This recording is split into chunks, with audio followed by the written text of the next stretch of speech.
Et si ce que vous croyez être votre plus grand allié dans la cuisine était en réalité votre pire ennemi?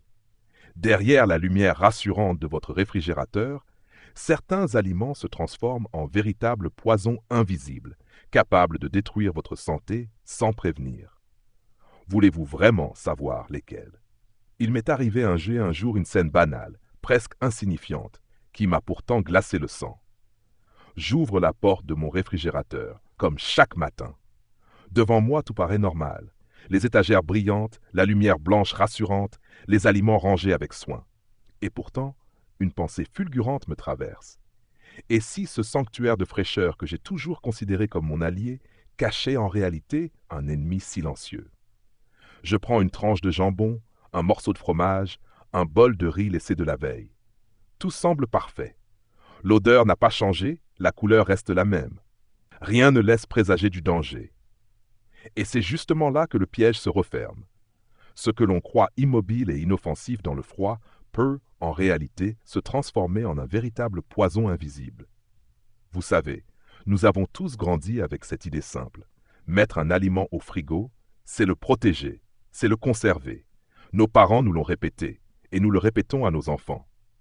Mais si je vous disais que ce réflexe, ce geste que vous considérez comme une garantie de sécurité, pourrait, avec le temps, vous coûter la santé.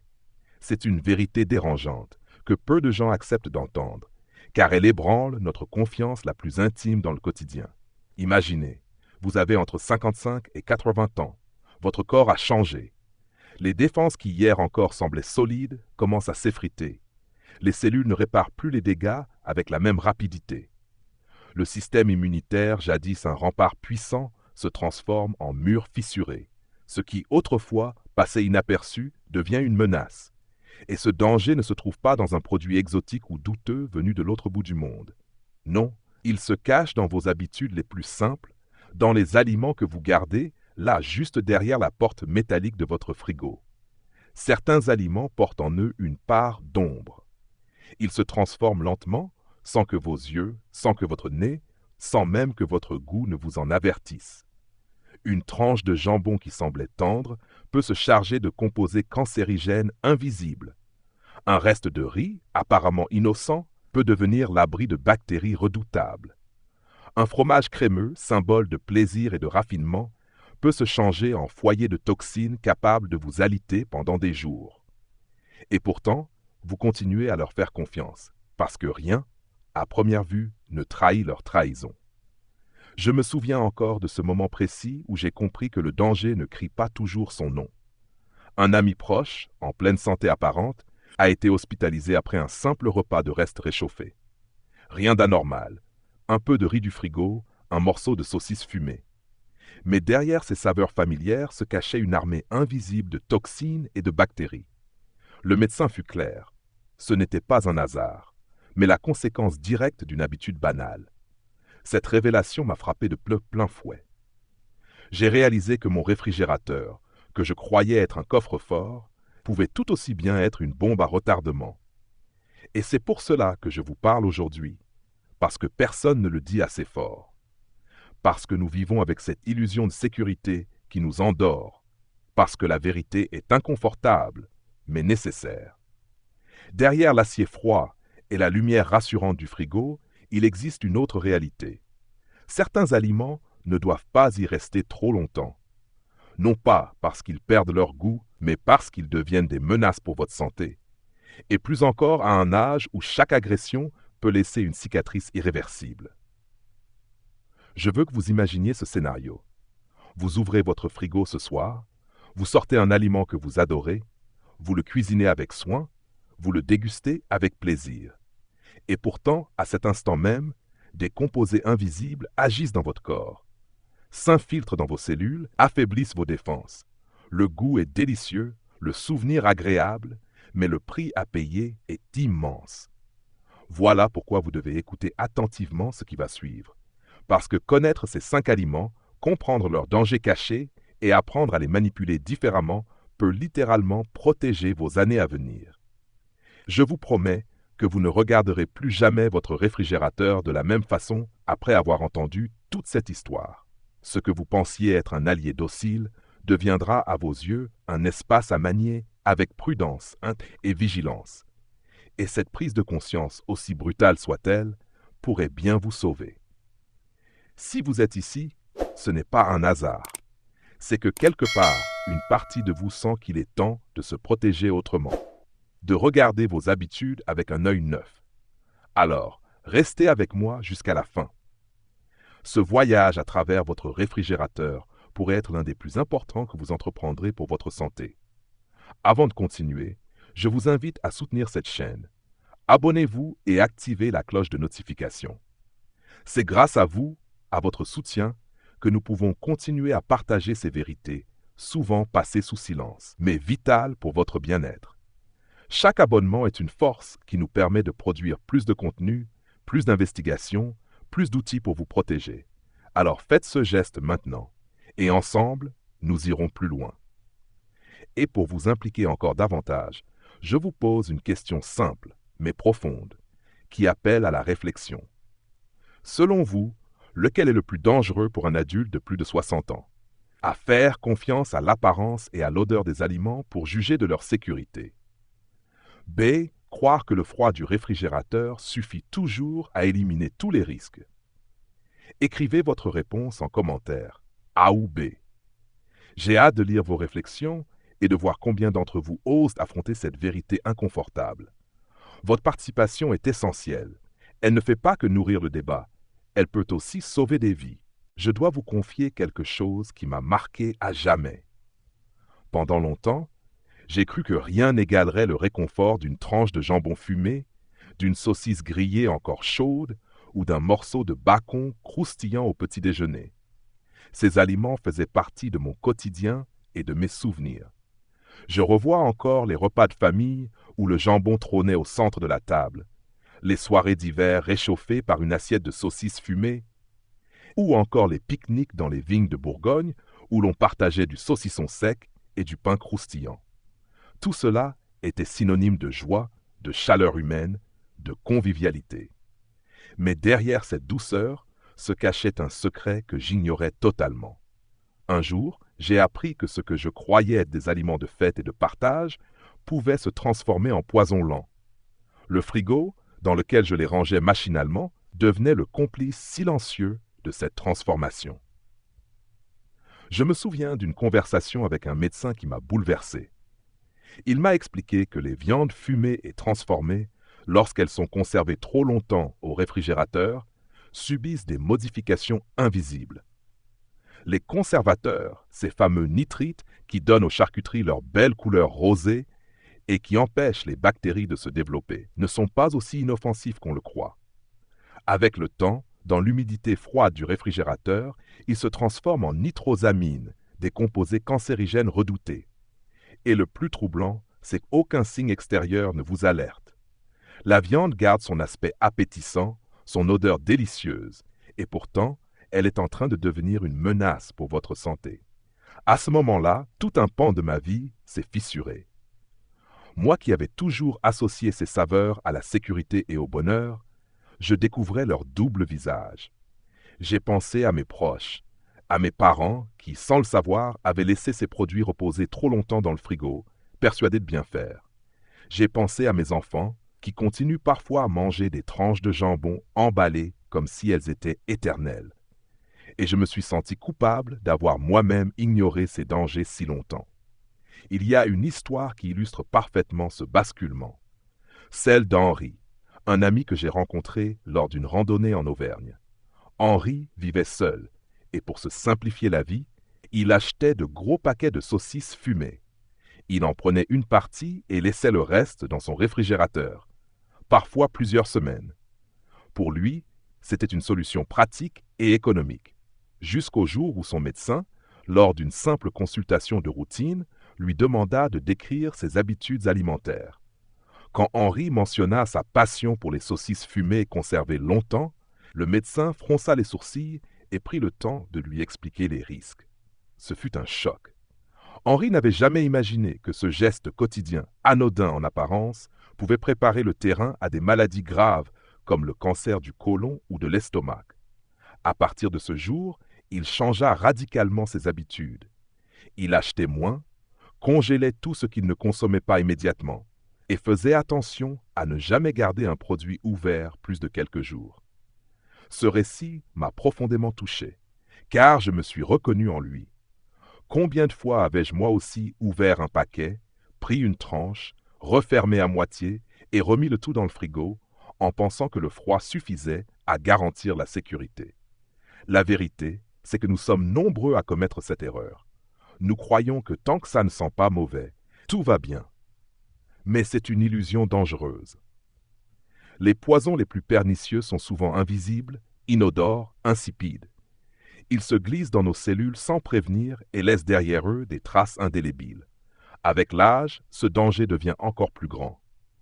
Le corps d'un homme ou d'une femme de 70 ans n'a pas la même capacité de résistance que celui d'un trentenaire. Les cellules se réparent moins vite, le système immunitaire est affaibli, et chaque toxine ingérée a un impact plus profond. J'ai vu des amis, des voisins, souffrir de maladies qu'ils ne comprenaient pas, et parfois, en remontant le fil, on retrouvait toujours les mêmes habitudes alimentaires. Trop de charcuterie, trop longtemps gardée, trop souvent consommée.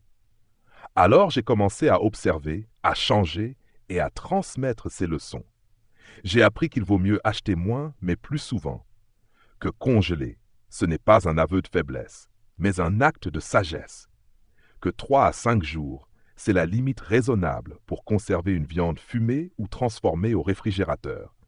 Qu'il ne faut pas attendre que l'odeur ou le goût nous alerte, car quand ces signes apparaissent, le danger est déjà là depuis longtemps. J'ai appris aussi à choisir autrement, privilégier des charcuteries artisanales, sans nitrite ajouté, et même parfois préparer moi-même des viandes rôties que je tranche et congèle. C'est une autre façon de savourer, plus simple, plus saine et tout aussi gourmande. Ce que je veux vous dire, ce n'est pas de bannir les viandes fumées de votre vie. Je ne pourrai jamais vous priver du plaisir d'une tranche de saucisson partagée entre amis ou d'un jambon savoureux un soir d'été. Ce que je veux, c'est que vous ouvriez les yeux sur la réalité. Ces aliments ne sont pas vos ennemis en soi, mais ils le deviennent quand on les manipule sans vigilance.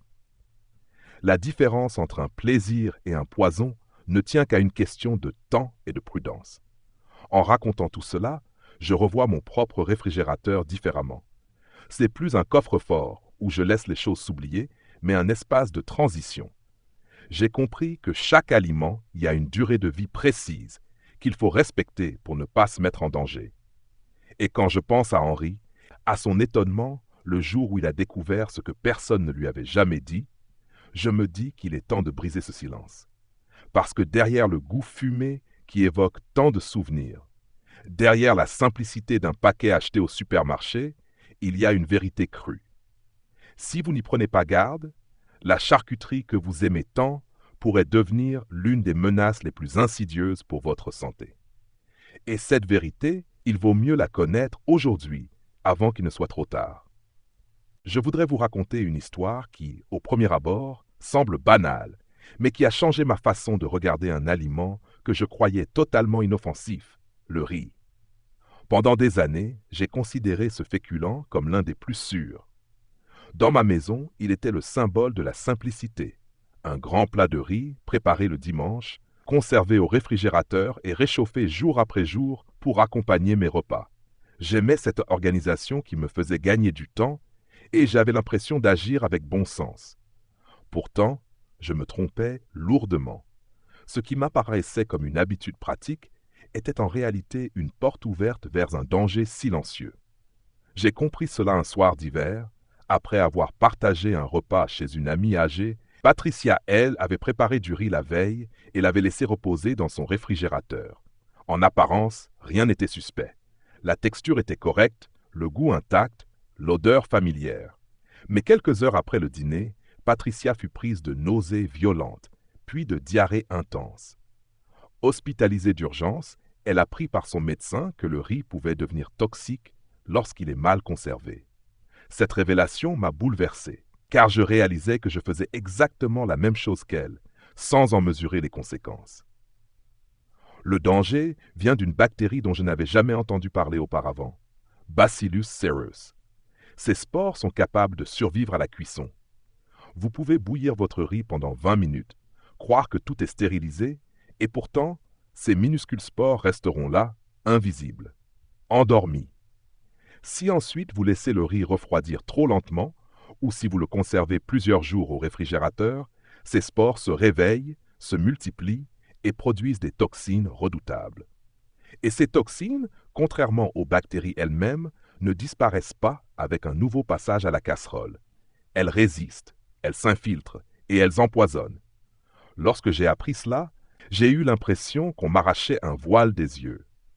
Combien de fois avais-je mangé des restes de riz réchauffés plusieurs jours après la cuisson? Combien de fois avais-je pensé que l'odeur ou l'apparence suffisait à juger de la sécurité d'un aliment? Je me suis souvenu des plats de riz que je gardais toute la semaine, persuadé d'économiser du temps et de l'énergie. En réalité, je m'exposais à une roulette russe culinaire. Et ce n'est pas tout. Le riz conservé trop longtemps dans le réfrigérateur peut aussi développer des moisissures invisibles à l'œil nu. Ces moisissures produisent des aflatoxines, des substances extrêmement toxiques qui attaquent le foie et augmentent le risque de cancer. Rien dans le goût ou l'odeur ne vous prévient. Vous mangez votre assiette en toute confiance, sans savoir que ce repas apparemment sain laisse dans votre corps une trace invisible mais durable. Je pense souvent à Patricia depuis cet incident. Elle avait 68 ans, un organisme déjà fragilisé par l'âge. Ce qui aurait pu être une simple intoxication passagère pour une personne plus jeune est devenu pour elle une épreuve de plusieurs jours à l'hôpital. Son médecin lui expliqua qu'avec l'âge, le système digestif perd de sa résistance, l'immunité s'affaiblit, et les conséquences de ce genre d'intoxication peuvent être bien plus sévères. C'est cette fragilité silencieuse qui rend le danger encore plus insidieux pour les seniors. Je me souviens avoir ressenti une profonde colère en réalisant que personne ne m'avait jamais mis en garde contre cela. On nous apprend à cuire la viande, à laver les légumes, à éviter les produits crus douteux, mais qui nous dit un jour que le riz, cet aliment si simple et universel, peut devenir dangereux après seulement 2 jours au réfrigérateur. Ce silence est lourd de conséquences. Il nourrit notre insouciance, il nous berce dans une confiance aveugle et il prépare parfois des drames. Depuis ce jour, j'ai décidé de transformer radicalement mes habitudes. Je ne prépare plus de grandes quantités destinées à durer toute la semaine. Désormais, je refroidis le riz rapidement, en l'étalant sur une plaque pour que la chaleur s'échappe au plus vite. Je le conserve dans des portions individuelles, bien fermées, et je fais attention à le consommer dans les 24 à 48 heures maximum. Si je sais que je n'aurai pas le temps de tout manger, je congèle immédiatement le surplus. Le congélateur est devenu mon allié, car contrairement au frigo, il met réellement en pause les processus invisibles qui transforment les aliments. Et quand je réchauffe mon riz, je m'assure qu'il atteigne au moins 75 degrés à cœur pour tuer les bactéries encore présentes, même si je sais que cela ne suffit pas à éliminer les toxines déjà formées. Mais ce changement n'est pas seulement une affaire de technique, c'est un état d'esprit. J'ai appris à ne plus voir les restes comme une évidence rassurante, mais comme une responsabilité. J'ai compris que ce n'est pas parce qu'un aliment paraît intact qu'il est sain. Et surtout, j'ai réalisé que protéger ma santé passait par de petits gestes, discrets mais constants.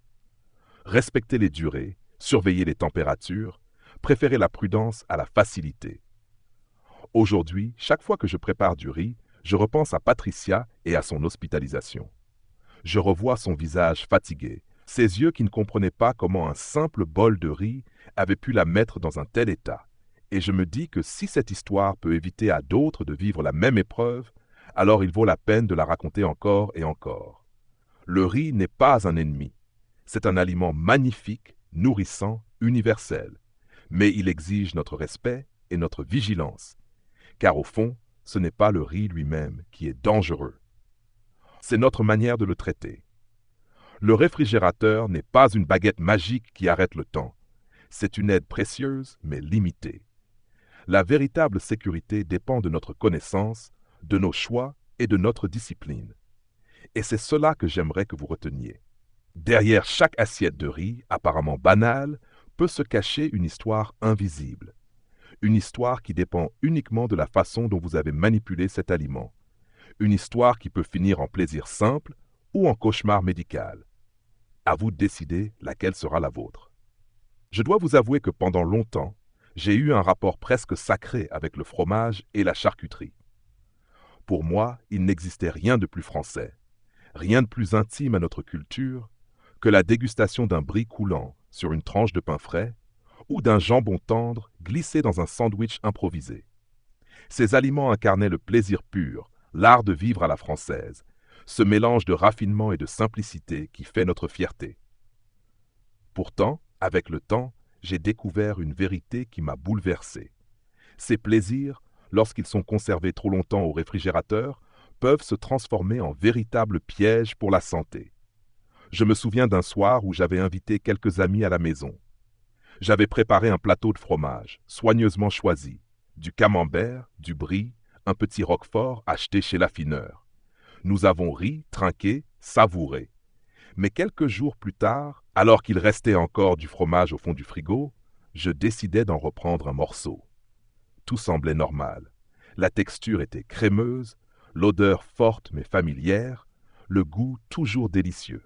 Pourtant, quelques heures plus tard, je fus pris de maux de ventre intenses et de fièvre. Je compris alors que le danger ne vient pas seulement de ce qui paraît abîmé. Certains ennemis savent se cacher derrière les apparences. C'est ainsi que j'ai appris l'existence de la Listeria monocytogenes. Cette bactérie, discrète et redoutable, prospère là où l'on pense être protégé, dans le froid du réfrigérateur. Elle aime les environnements humides et riches, exactement ce que représentent les fromages à pâte molle. Contrairement à d'autres germes, elle ne s'endort pas avec le froid. Elle continue de vivre, de se multiplier et parfois de nous frapper de plein fouet. Pour une personne âgée, aux défenses immunitaires affaiblies, une infection à la listeria peut être dramatique. Ce qui n'est qu'un malaise pour l'un peut devenir une hospitalisation, voire pire, pour l'autre. Je me rappelle encore d'un ami Georges, passionné de fromage comme moi. Il avait pris l'habitude de savourer chaque soir un petit morceau de brie avec un verre de vin rouge. Il achetait une belle portion et la conservait dans son réfrigérateur pendant plusieurs semaines, coupant une tranche après l'autre. Pour lui, c'était une routine réconfortante. Mais un jour, cette habitude lui coûta cher. Il tomba gravement malade, cloué au lit par une intoxication alimentaire. Son médecin lui expliqua que son erreur n'était pas dans le choix du fromage, mais dans la durée de conservation. Un fromage à pâte molle, m'a-t-on dit, ne devrait jamais être consommé plus de 7 à 10 jours après ouverture. Au-delà, le risque devient trop grand. Même si l'apparence semble encore rassurante. Le cas de la charcuterie n'est pas différent. Pendant longtemps, je croyais que le jambon emballé sous vide, les tranches de salami ou de mortadelle, pouvaient se garder des semaines au frigo. Après tout, l'emballage était intact, l'odeur encore correcte. Mais la réalité est bien plus sournoise. Les conservateurs utilisés, notamment les nitrites, qui donnent cette jolie couleur rose et empêchent le développement des bactéries, se dégradent au fil des jours. Ils se transforment en nitrosamines, des substances reconnues comme cancérigènes. Et ce processus ne s'accompagne d'aucun signal d'alerte. Pas d'odeur suspecte, pas de goût amer. Juste une lente dérive chimique qui, à long terme, peut peser lourdement sur la santé. Marguerite, une voisine âgée que je connaissais bien, en fit l'expérience. Elle vivait seule et, pour économiser, achetait des paquets de jambon en promotion, souvent familiaux. Elle en ouvrait un, prenait 1 ou 2 tranches, puis laissait le reste dans son frigo. Elle ne jetait que lorsque l'odeur devenait désagréable. Un jour, je discutais avec elle de ses habitudes, et je compris avec effroi qu'elle gardait parfois son jambon ouvert plus de 3 semaines. Pourtant, les recommandations officielles sont claires. Une fois l'emballage ouvert, les charcuteries doivent être consommées en 3 à 5 jours maximum. Quand je lui transmis cette information, je vis dans ses yeux un mélange de surprise et de tristesse. Elle croyait bien faire, mais elle jouait sans le savoir avec sa santé. En découvrant tout cela, j'ai changé ma manière de vivre. J'ai appris à acheter en petite quantité, à noter la date d'ouverture sur chaque emballage, à congeler plutôt que de stocker au réfrigérateur. J'ai même redécouvert le plaisir de préparer moi-même des viandes rôties à la maison, que je tranche et congèle, sans conservateur, sans nitrite. C'est une autre approche plus simple, mais qui me donne le sentiment d'avoir repris le contrôle sur ce que je mange. Au fond, le problème n'est pas le fromage ni la charcuterie. Ces aliments font partie de notre culture, de notre identité. Le problème, c'est notre ignorance et notre insouciance. Nous croyons que le réfrigérateur est une garantie absolue, un coffre-fort inviolable, mais il ne l'est pas. Il ralentit, certes, mais il ne stoppe pas le temps. Et c'est dans cette zone grise entre illusion et réalité que le danger se glisse. Quand je regarde aujourd'hui mon frigo, je le vois différemment. Chaque produit a une durée de vie précise, une sorte de compte à rebours invisible. Le brie, le camembert, le jambon, le salami, tous portent en eux une limite qu'il faut respecter. Les ignorer, c'est accepter de jouer à un jeu dangereux où l'on mise sa santé sans même s'en rendre compte. Je vous dis cela parce que je l'ai vécu, parce que je l'ai vu autour de moi et parce que je ne veux pas que d'autres tombent dans ce piège silencieux.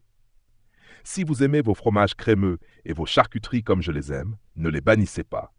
Savourez-les, mais faites-le avec prudence, avec conscience, avec respect. Car dans la balance fragile de la vie, quelques jours de plus au réfrigérateur peuvent suffire à transformer un plaisir en poison. Et lorsque je pense à Georges et à Marguerite, je sais que la différence entre la joie et la souffrance, entre le goût et le danger, se joue parfois dans un simple geste. Savoir quand dire stop, savoir quand jeter, savoir quand protéger sa santé avant tout. Je voudrais terminer ce voyage dans mon réfrigérateur par un aliment qui, au premier regard, semble le moins dangereux de tous, les conserves et les aliments marinés. Depuis l'enfance, j'ai toujours vu des bocaux de cornichons, de poivrons marinés ou d'œufs colorés trôner sur les étagères de la cuisine. C'était un héritage familial. Ma grand-mère, à la campagne, préparait ses propres conserves avec soin, et je la regardais émerveillée transformer des légumes simples en trésors acidulés que l'on ouvrait pour accompagner un repas de fête. Plus tard, j'ai reproduit ce rituel, mais souvent avec des produits industriels. Je pensais que le vinaigre, ce liquide piquant et fort, suffisait à tuer tous les dangers et à conserver les aliments presque indéfiniment. Je n'imaginais pas une seconde que ces bocaux, si rassurants, pouvaient cacher leur propre piège. Tout a basculé le jour où j'ai discuté avec Walter, un vieil ami de Marseille. Walter avait 81 ans, une passion pour les pickles colorés. Il ne manquait jamais d'acheter des bocaux d'œufs rouges ou de cornichons fluorescents, persuadé que le vinaigre était un bouclier éternel. Il en gardait parfois 6 mois au réfrigérateur, sans la moindre inquiétude. Et pourtant, un jour, il a appris de la bouche d'un nutritionniste que ces couleurs vives n'étaient pas naturelles, qu'elles provenaient de colorants artificiels capables de se dégrader dans l'acidité du vinaigre, donnant naissance à des sous-produits toxiques. Cette révélation le laissa sans voix. Moi aussi, je fus ébranlé. J'avais toujours cru que les aliments marinés étaient parmi les plus sûrs, alors qu'en réalité, ils pouvaient devenir des alliés du danger. Le problème n'est pas le vinaigre lui-même, mais ce que l'industrie ajoute pour séduire nos yeux. Les colorants artificiels, comme le jaune E102 ou le rouge E129, brillent dans le liquide acide, mais au fil du temps, ils se transforment. Et lorsque ces bocaux contiennent aussi du benzoate de sodium, un conservateur très utilisé, la réaction devient encore plus inquiétante. En présence de vitamine C, naturellement contenue dans certains légumes, ce conservateur peut produire du benzène, un cancérigène avéré. Ce mot seul, benzène, m'a glacé. J'avais l'impression qu'un poison chimique se cachait derrière la transparence apparemment innocente de mes bocaux. Le plus troublant, c'est que ces transformations se font dans le silence absolu. Contrairement à un aliment qui pourrit et dont l'odeur vous repousse, les pickles gardent leur goût, leur texture, leur croquant. Rien ne prévient. Vous mangez, vous vous régalez. Et pourtant, une partie de ce que vous avalez peut, avec le temps, laisser des cicatrices invisibles dans votre organisme. Pour un corps jeune et fort, peut-être que l'impact est limité. Mais pour une personne âgée, aux défenses fragiles, c'est une charge supplémentaire, une fragilité de plus qui se superpose aux autres. Depuis que j'ai appris cela, je regarde chaque bocal d'une autre manière. Je me souviens avoir ouvert un pot de poivron rouge mariné acheté en grande surface. La couleur était éclatante, presque trop belle. J'ai repensé aux mots de Walter, et soudain je n'ai plus vu ce rouge comme un signe d'appétit, mais comme un signal d'alerte. J'ai compris que derrière cette apparence attirante, il pouvait y avoir une réaction chimique lente, imperceptible, mais lourde de conséquences. C'est à ce moment-là que j'ai décidé de revenir aux gestes simples de ma grand-mère. J'ai commencé à préparer mes propres conserves, avec du vinaigre, de l'eau, du sel et des épices naturelles. J'ai découvert que le curcuma pouvait donner un beau jaune, que la betterave offrait un rouge profond, que le paprika ajoutait des nuances orangées. En redécouvrant ces couleurs naturelles, j'ai senti que je reprenais le contrôle, que je redonnais à mon corps la protection qu'il mérite. Et j'ai appris à respecter des règles que je ne soupçonnais pas. Ne jamais garder un bocal ouvert plus de 2 à 4 semaines, noter la date d'ouverture sur le couvercle, surveiller l'évolution de la texture et de la couleur. Je dois avouer que ce changement m'a transformé. Chaque fois que j'ouvre mon réfrigérateur, je ne vois plus seulement des aliments, je vois des choix, des responsabilités. Je me dis que la santé ne se joue pas seulement dans les grandes décisions, mais dans ces petits gestes répétés, dans cette vigilance quotidienne. J'ai compris que le frigo n'est pas une forteresse où le temps s'arrête, mais un espace vivant, où les aliments continuent de se transformer. Et c'est à nous de décider si cette transformation reste un plaisir ou devient un poison. Quand je repense à Walter et à ses bocaux d'œufs rouges, je comprends la force des habitudes et la difficulté de changer. Mais je sais aussi que la prise de conscience est la première étape. Car au fond, ce n'est pas l'aliment en lui-même qui est dangereux, mais notre ignorance. Ce n'est pas le vinaigre qui tue, mais la confiance aveugle que nous plaçons dans l'industrie et dans nos illusions. Je voudrais que vous gardiez de ce récit une image forte, celle d'un bocal que vous ouvrez avec insouciance, mais qui pourrait contenir bien plus qu'un simple condiment. Il pourrait contenir une vérité invisible, un risque silencieux. Et c'est cette vérité qu'il faut regarder en face, même si elle dérange, même si elle bouscule nos habitudes, car mieux vaut être bousculé aujourd'hui que brisé demain. Pour moi, le goût des pickles a changé. Il n'a rien perdu de son charme, mais il s'accompagne désormais d'un respect nouveau. Je les savoure différemment, je les prépare avec soin. Je les consomme plus rapidement. Et chaque fois que je partage ces bocaux avec mes proches, je ressens une joie plus profonde, celle de savoir que je leur offre un plaisir qui ne cache aucune menace. Voilà, je crois, la vraie victoire. Transformer une habitude dangereuse en un geste protecteur et redonner aux saveurs leur véritable rôle, celui de nourrir sans trahir. Lorsque je regarde en arrière tout ce que j'ai partagé avec vous, une évidence s'impose. Le réfrigérateur, que nous considérons comme un allié indispensable, n'est pas ce coffre-fort absolu que nous croyons. Derrière sa lumière blanche et son air rassurant, il cache des réalités que nous préférons souvent ignorer. Jambon fumé, riz réchauffé, fromage coulant, charcuterie rose ou bocaux de cornichons fluorescents.